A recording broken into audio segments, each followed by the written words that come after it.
Welcome back to Hydroponics 101. By now you've learned how to set up your own hydroponic garden, but like any new venture, there are some common pitfalls that can trip you up. Today, I'm sharing the most common mistakes people make in hydroponics and how to avoid them so you can keep your plants thriving from day one. Mistake number 1, poor water quality. The water you use in hydroponics is crucial. After all, it's the main source of nutrients for your plants. Using water with the wrong pH level or containing contaminants can lead to root rot or nutrient deficiencies.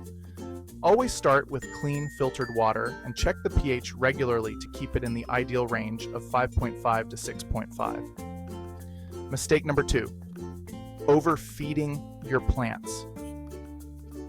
It's easy to think that more nutrients will lead to faster growth, but that's not the case. Overfeeding can cause nutrient burn, which shows up as yellowing or browning leaves. Stick to the recommended nutrient levels for your system and plants, and remember that less is often more. Mistake number 3, overcrowding your plants. In hydroponics, it's tempting to pack as many plants as possible into your system, but this can lead to competition for light, air, and nutrients. Make sure to give each plant enough space to grow and consider the mature size of your plants when planning your layout.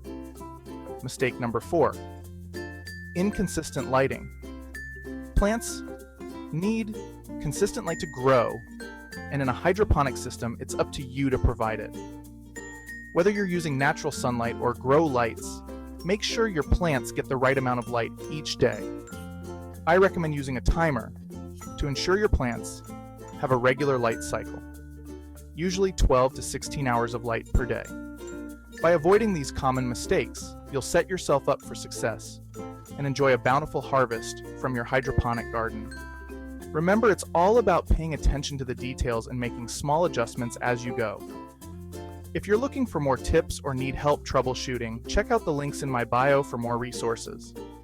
And as always, feel free to ask any questions in the comments. I'm here to help. Explore more at GardenGeekGrub.com.